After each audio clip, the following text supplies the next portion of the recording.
Hello दोस्तों, नमस्कार। एक बार फिर से स्वागत है आपके अपने यूट्यूब चैनल देव जी के ट्रिक्स में। तो दोस्तों, यहाँ पर देख सकते हैं कि आज हम लोग यहाँ पर सॉल्व करने वाले हैं यूपी जीके, और बहुत ही बेहतरीन आपकी यहाँ पर क्लास होने वाली है। चलिए तो स्टार्ट करते हैं। यहाँ पर आपका पहला क्वेश्चन दिया गया है और लाजवाब क्वेश्चन दिया गया है।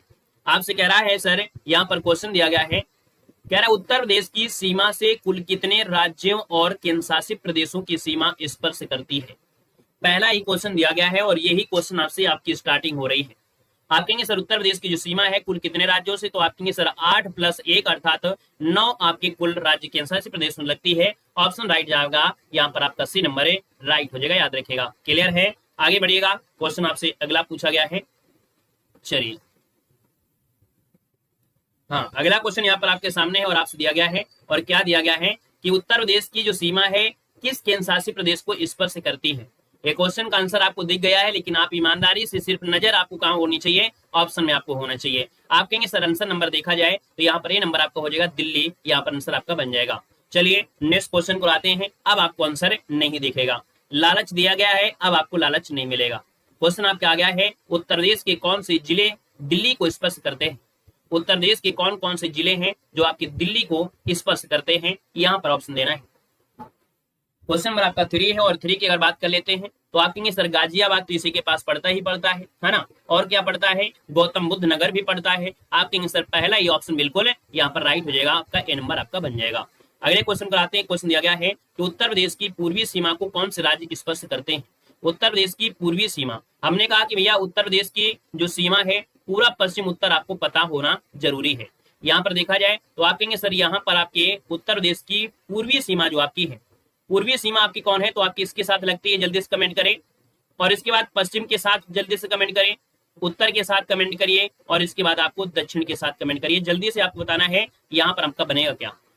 अगर आपसे बोला है कि भैया पूर्वी सीमा और पूर्वी सीमा पूछा गया है तो यहाँ पर अच्छा राज्य पूछ लिया है, कोई दिक्कत नहीं, बाकी आपको बताना है।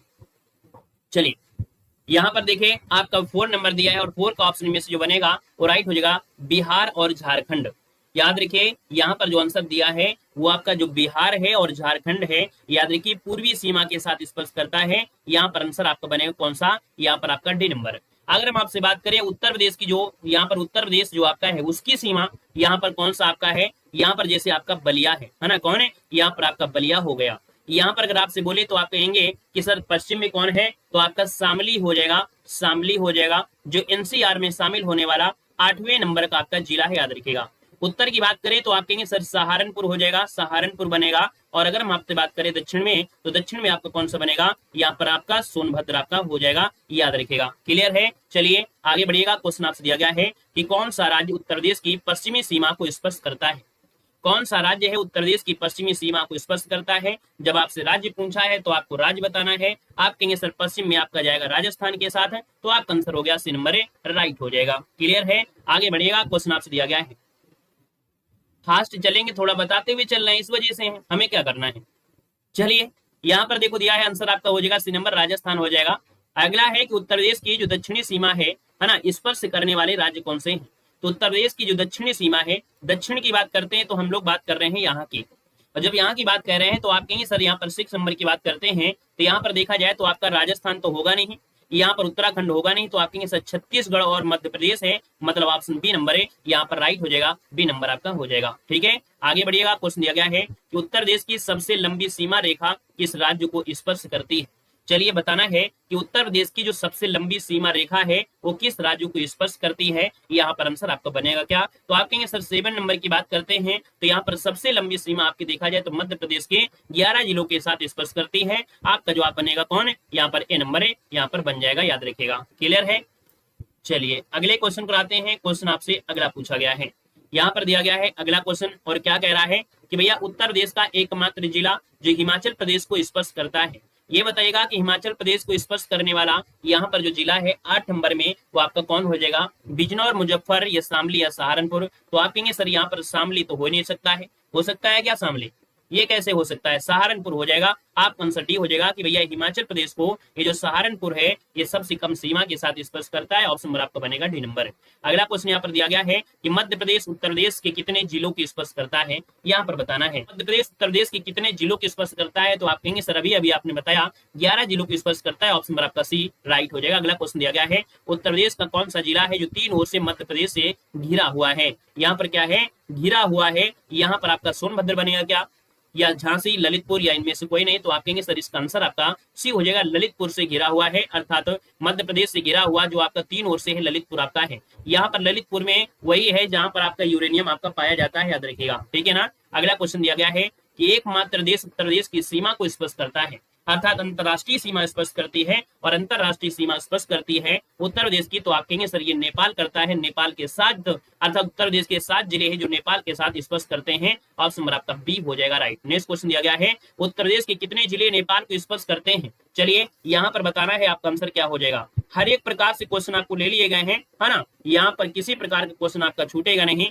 उत्तर प्रदेश के कितने जिले नेपाल को स्पर्श करते हैं, अभी हमने बताया कि 7 जिले हैं जो आपके नेपाल के साथ अंतरराष्ट्रीय सीमा बनाते हैं। अगर कभी पूछेगा तो आपसे सबसे पहले आपको याद रखना ये जो आपका पीलीभीत है ना, ये पीलीभीत आपको जरूर याद रखना है। और एक भैया आपका महाराजगंज से अभी आपका एक क्वेश्चन बना था, महाराजगंज से एक क्वेश्चन बना था कि भैया जो आपका कौन सा था, गिद्ध संरक्षण, वो आपके यहाँ पर आपका कार्यरत आपका है। एक लखीमपुर आपका खीरी है, लखीमपुर खीरे है, लखीमपुर खीरी जो आपका है ये इससे जुड़ा हुआ है। यहाँ पर देखा जाए तो पीलीभीत के बाद यहाँ पर श्रावस्ती आता है, श्रावस्ती जो आपका है वो इसके साथ आपका जुड़ा है। और कौन कौन सा बचा भैया, यहाँ पर बहराइच बचा हुआ है ना, यहाँ पर देखा जाए तो लखीमपुर के बाद यहाँ पर बहराइच आता है, बहराइच हो जाएगा। और इसके बाद यहाँ पर महाराजगंज, फिर आपका बनेगा सिद्धार्थनगर। इनको नोट कर लीजिएगा, सिद्धार्थनगर इनको नोट कर लेना है क्योंकि यहीं से क्वेश्चन आपके बनेंगे।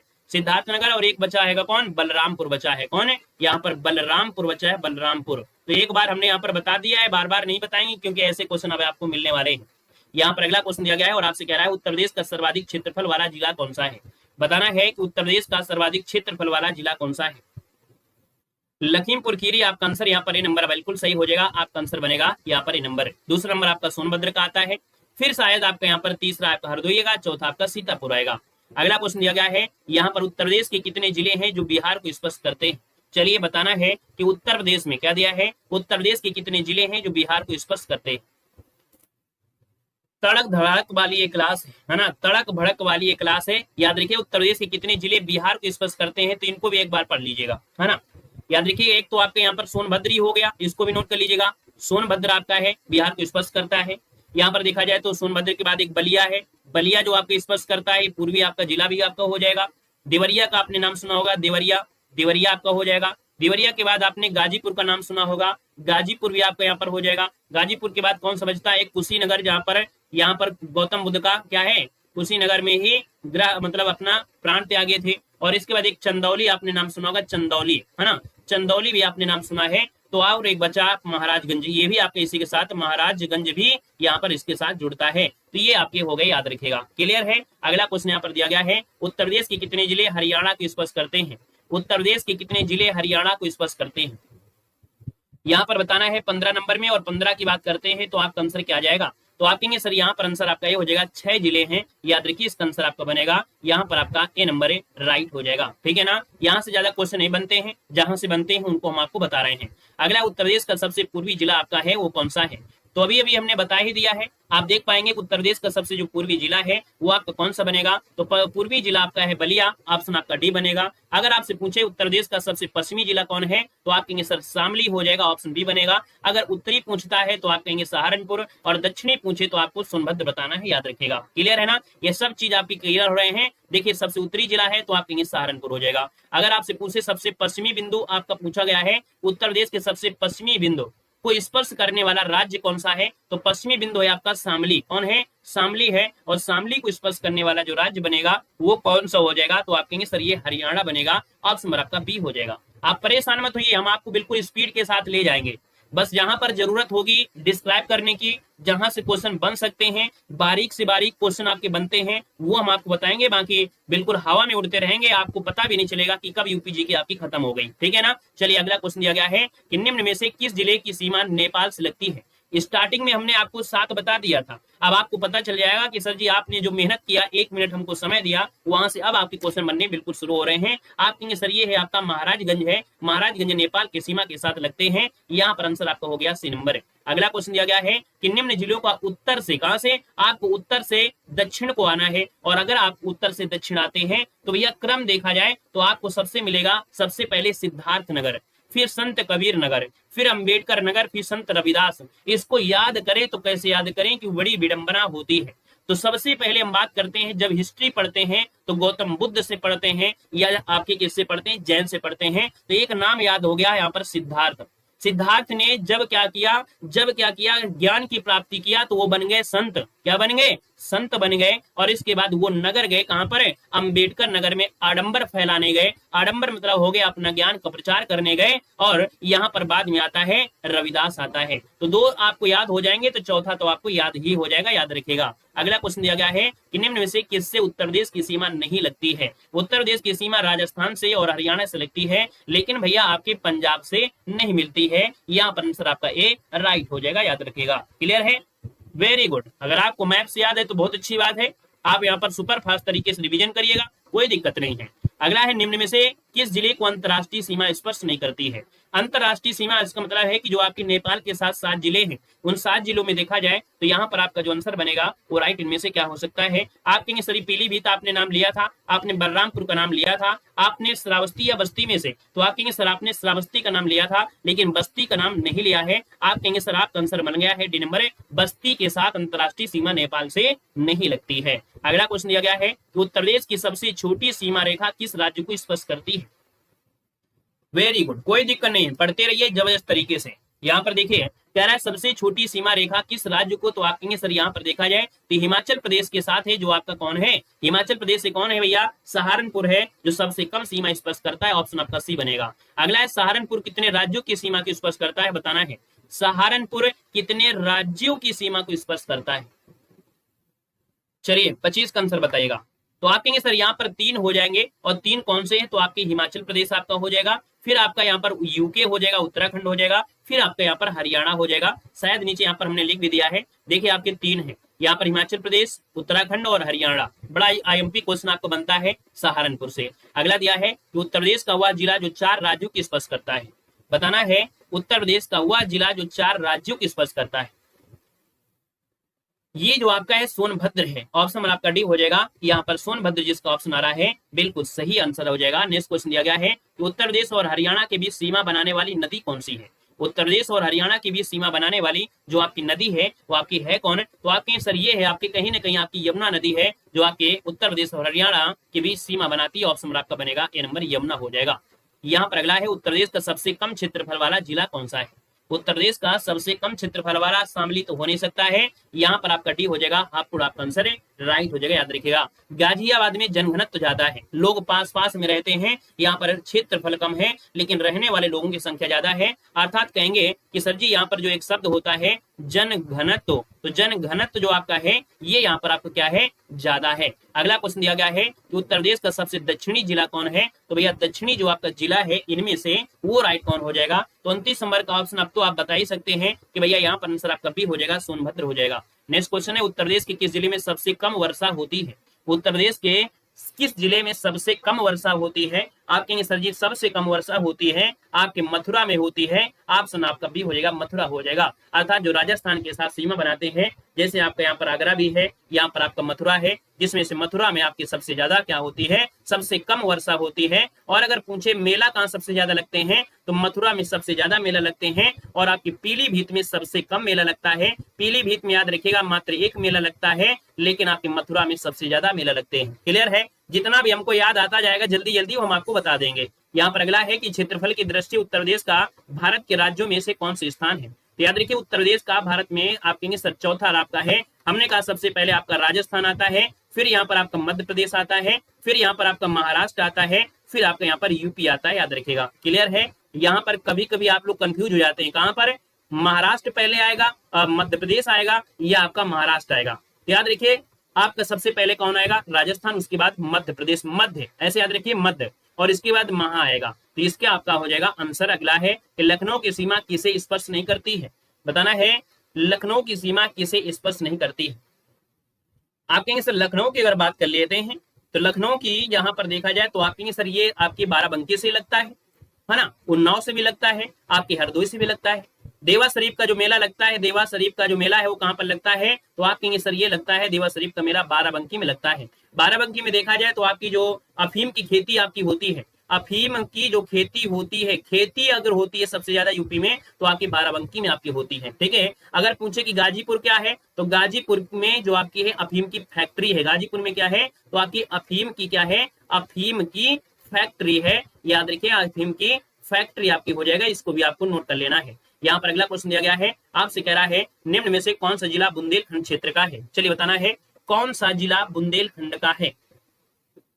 यहाँ पर 33 नंबर आपसे पूछा गया है। तो दोस्तों यहाँ पर देखा जाए तो बुंदेलखंड में आपका है महोबा, है ना, जो महोबा आपका आ रहा है ये बुंदेलखंड में आता है। याद रखिए महोबा वही है जहां पर पान अनुसंधान केंद्र है। पान अनुसंधान कहां पर है? आपके महोबा में है। ऑप्शन नंबर आपका ए वाला यहाँ पर राइट हो जाएगा, याद रखिएगा। बाकी देखा जाए उत्तर प्रदेश से जैसे आपका झांसी, बांदा, ललितपुर, हमीरपुर, जालौन, महोबा और चित्रकूट ये शामिल हैं। एक बार नोट कर लीजिएगा बुंदेलखंड में जो यूपी से जुड़े हैं तो एक तो आपका झांसी, क्योंकि जब आपने पेपर दिया था इसके पहले आपने वीडियो एग्जाम दिया, इसके पहले लोअर पीसीएस दिया, तो लोअर पीसीएस में थोड़ा पेपर थोड़ा क्या किया टफ किया था, तो उसमें यहाँ से क्वेश्चन बने थे और कहीं से नहीं बने थे, लगभग यहीं से बने थे कि बुंदेलखंड क्षेत्र वाले जो आपके जिले हैं वो आपके कौन। तो देखिए एक तो आपका झांसी हो गया, है ना, झांसी की बात करें तो एक बांदा आपने नाम सुना होगा, बांदा से कौन कौन जुड़ा एक बार कमेंट करिएगा। बांदा के बाद आप बात करें ललितपुर, अभी आपने पढ़ा था कि ललितपुर जो आपका है वो भी कहा है आपसे बुंदेलखंड से आपका है। यहाँ पर हमीरपुर आपने नाम सुना होगा, हमीरपुर जो आपका है वो भी किस में आता है? बुंदेलखंड में आता है। आपने नाम सुना होगा जालौन, है ना, जालौन नाम सुना है, जालौन भी इसमें आएगा। इसके बाद आप कहेंगे महोबा, महोबा आपके इसमें आता है। और एक आपका बचा है यहाँ पर चित्रकूट, तो याद रखिएगा चित्रकूट, इनको आप नोट कर लीजिएगा, बिल्कुल दिमाग में चिपका लीजिए, क्योंकि हर चीज आती है लेकिन यहाँ पर ये जो क्वेश्चन है ये आप लोग छोड़ देते हैं, तो हम छोड़ेंगे नहीं क्योंकि यहाँ से क्वेश्चन आपके बन जाएंगे तो आप में गड़बड़ी हो जाएगी, इसलिए इसको नोट कर लीजिएगा। झांसी, बांदा, ललितपुर, हमीरपुर, जालौन, महोबा और चित्रकूट ये 7 यूपी के जिले हैं। अगला क्वेश्चन दिया है उत्तर प्रदेश का जो दक्षिणी पठारी भाग का जो ढाल है किस दिशा में है? यहाँ पर 34 नंबर है। और 34 की बात करते हैं तो भैया ये दक्षिण से उत्तर की ओर है। याद रखिए दक्षिण से उत्तर हो, इसका मतलब ये हुआ कि जब आप यूपी पर भारत पढ़ रहे होते हैं तो हमने कहा कि भैया ये जो आपका पठार है इधर को क्या है? ढाल है। अब यहाँ पर एक पठार भी पड़ता है, जब ये पठार पड़ता है तो आप ये समझिएगा कि इधर को ढाल है, अपनी यूपी की तरफ ढाल है, इसलिए ये जो नदियां हैं, आपने सोन नदी पढ़ा है, सोन नदी आपकी कहां पर आती है? गंगा में मिलती है। तो ये जो है दक्षिण से उत्तर की ओर ढाल है आपकी यूपी में, इस बात को चिपका लीजिए दिमाग में। अगला क्वेश्चन दिया गया है, कह रहा है क्षेत्रफल के घटते क्रम में सही विकल्प बताना है। तो क्षेत्रफल के घटते क्रम में, और घटते क्रम में है तो आपके सर राजस्थान बनेगा, राजस्थान, मध्य प्रदेश, महाराष्ट्र और आपका उत्तर प्रदेश। अगला क्वेश्चन दिया गया है कि उत्तर प्रदेश के भाबर क्षेत्र में किस प्रकार की मृदा पाई जाती है? भाबर क्षेत्र की बात किया है तो भाबर क्षेत्र में कैसी आती है? ककड़ीली और पथरीली आती है। याद रखिए नदियों से बहकर आती हैं कंकड़ पत्थर, और याद रखिए भाबर क्षेत्र में ही आते हैं। यहाँ पर ककड़ीली पथरीली आपकी जमीन होती है, यहाँ पर पानी आपको दिखाई नहीं देता है, नीचे ही नीचे निकल जाता है, और निकल कर कहाँ दिखाई देता है? आपके दलदली वाले क्षेत्र में दिखाई देता है। याद रखिए जो आपका तराई क्षेत्र है, तराई क्षेत्र की जगह आपको पानी दिखाई देगा कि हाँ यहाँ से निकल कर आ रहा है। यहाँ पर अगला है कि निम्न जिलों में से क्षेत्रफल में सबसे छोटा कौन सा है? ये क्वेश्चन बड़ा लाजवाब है। यहाँ पर देखिएगा कि सबसे छोटा जो जिला, आपने हमेशा हापुड़ पढ़ा है, लेकिन इस बात को याद रखना कि ऐसा ऑप्शन आपके सामने आएगा, जैसा हम आपको क्वेश्चन दिए हैं ऐसा ही क्वेश्चन आपके आएगा। अब आप लोग हापुड़ मत ढूंढिएगा कि आप लोग हापुड़ ढूंढने लगे। इन 4 ऑप्शन में जो आपका सबसे छोटा है वो कौन सा है? तो लगभग देखा जाए आप सभी का जवाब हो जाएगा यहाँ पर डी नंबर आपका वाराणसी हो जाएगा। एक क्वेश्चन हम आपको और बताते हैं, जैसे सबसे साक्षर जिला कौन है? सबसे साक्षर जिला कौन है? तो आप पढ़ेंगे सर जी गौतम बुद्ध नगर। गौतम बुद्ध जो नगर है ये सबसे साक्षर है, लेकिन गौतम बुद्ध नगर नहीं आता है ऑप्शन में, तब क्या आएगा? तो आपके सर कानपुर नगर आएगा। ये कानपुर नगर इसके बाद आता है, तो जब भी कभी आपको गौतम बुद्ध नगर ना मिले तो आपको कानपुर नगर लगा देना है, याद रखेगा। ये छोटी सी पॉइंट है जो कि एग्जाम में पूछी जाती है। उत्तर प्रदेश का क्षेत्रफल देश के कुल क्षेत्रफल का लगभग कितना % है? 38 नंबर दिया है। और 38 की बात करते हैं तो आपके 7.3% है। पहला ऑप्शन बिल्कुल राइट हो जाएगा। क्लियर है, पहला ऑप्शन बिल्कुल सही है। अगला क्वेश्चन यहाँ पर दिया गया है, आपसे कह रहा है कि बुंदेलखंड क्षेत्र में ग्रीष्म ऋतु में सर्वाधिक औसत तापमान होने का कारण क्या है? अर्थात जो बुंदेलखंड क्षेत्र है, अभी बताया बुंदेलखंड में 7 जिले थे, और इन 7 जिले में देखा जाए तो ज्यादा थोड़ी गर्मी होती है। इसका कारण क्या है? इसका कारण है क्या, ये आप बताइएगा।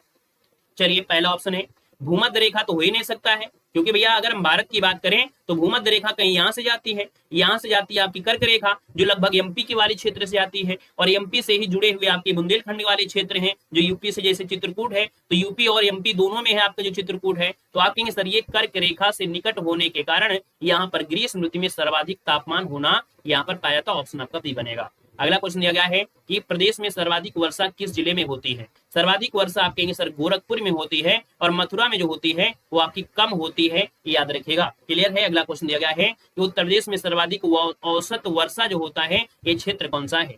सर्वाधिक वर्षा औसत वार्षिक वर्षा होती है 41 दिसंबर में। आपको बताना है कि औसत वर्षा जो होती है 41 दिसंबर में वो कहां पर होती है। आप कहेंगे सर 41 दिसंबर को ऑप्शन बनेगा ये जो तराई क्षेत्र आपका है। हमने कहा ये जो आपका क्या है, आपका यूपी है, और यहाँ पर देखा जाए तो आपका ये जो यूपी है तो ये वाला जो आपका एरिया होता है यहाँ पर बारिश होती है, क्योंकि ये जो आपका दक्षिण पश्चिम का मानसून आता है ये अरुणाचल प्रदेश वाले एरिया से होते हुए यहीं से आपका मानसून जाता है, याद रखिएगा। अगला क्वेश्चन यहाँ पर दिया गया है कि प्रदेश में भाभर और तराई क्षेत्र का विस्तार कहाँ मिलेगा। ये आपने नाम सुना भाभर है ना, और आपने नाम सुना तराई क्षेत्र, ये मिलेगा कहाँ पर। तो भैया यहाँ पर मिलेगा कहाँ पर, ये लगभग देखा जाए तो पहाड़ी एरिया से जैसे नीचे ये क्रॉस करते हैं इस एरिया में, तो इस एरिया में कहेंगे क्या, तो आप कहेंगे सर 42 दिसंबर में ऑप्शन देखा जाए तो ये जो आपका दिया है पूरब में देवरिया से लेकर पश्चिम में सहारनपुर तक का जो एरिया है, याद रखिएगा पूरब में देवरिया से लेकर पश्चिम में सहारनपुर तक का जो एरिया है ये आपका आता है भाभर और तराई क्षेत्र का आता है, याद रखिएगा। अगला क्वेश्चन यहाँ पर दिया गया है, कह रहा है यहाँ पर कि तराई क्षेत्र की मुख्य पैदावार वस्तुएं क्या है। तो ये बताइए जहां तराई क्षेत्र है, जहां पर पानी होता है, थोड़ा दलदल भी आपका होता है, वहां पर कौन सी चीज ज्यादा हो सकती है। तो आप कहेंगे ऐसी जगह में देखा जाए जहां पानी की मात्रा है वहां पर धान भी होता होगा, धान के बाद यहाँ पर गेहूं होगा और आपका गन्ना होगा, अर्थात धान वाला ऑप्शन आपको देना है, ऑप्शन नंबर आपका बी बनेगा। अगला क्वेश्चन दिया गया है प्रदेश में सर्वाधिक वर्षा होती है किस मानसून से होती है, ये आपसे पूछा गया है। तो अभी हमने आपको बताया कि भैया आपके उत्तर देश में जो वर्षा होती है ये वाला मानसून जो होता है अर्थात अरब सागर वाला, अरब सागर की बात करते हैं तो ये आपका दक्षिण है ना, ये आपका पश्चिम है। तो आप कहेंगे दक्षिण पश्चिम वाला जो मानसून है वो इस प्रकार से बारिश करता हुआ आपके यूपी में भी बारिश करता है, याद रखिएगा। क्लियर हो गया है। तो आप कहेंगे सर आंसर नंबर आपको मिल गया यहाँ पर कौन सा है, यहाँ पर आंसर आपका हो गया दक्षिण पश्चिम मानसून सी वाला। क्लियर है, सही है। अगला क्वेश्चन बताएगा प्रदेश में अरब सागर मानसून से वर्षा होती है।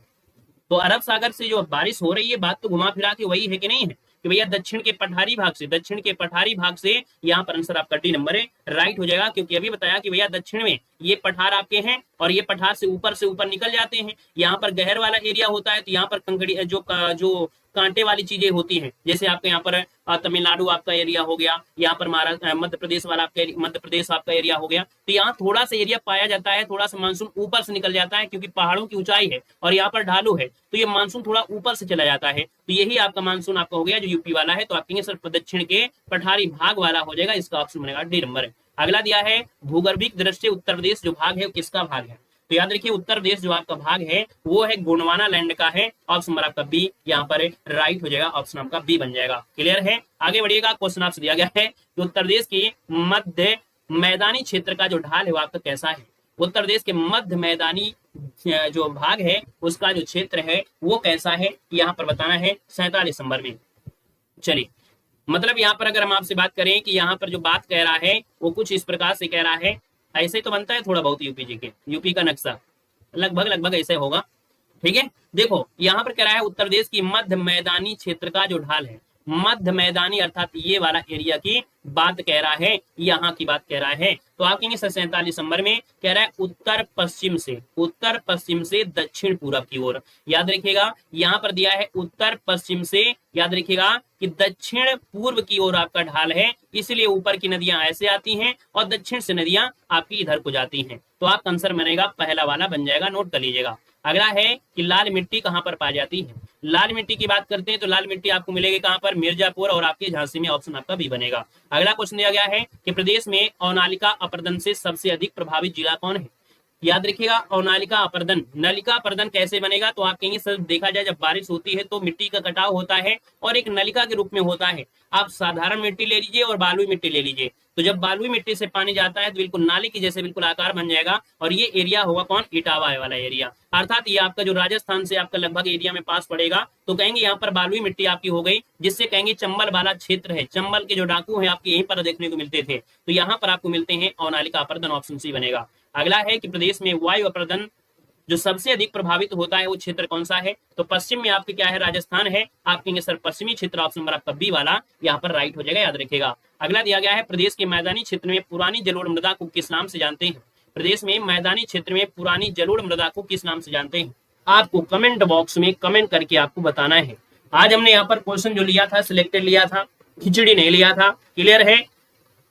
चलिए, और किसी को दिक्कत कोई समस्या हो तो बता दीजिएगा। बाकी वीडियो अच्छा लगा है तो एक बार सभी लोग चैनल को सब्सक्राइब करके वीडियो को लाइक भी कर दीजिएगा। ठीक है।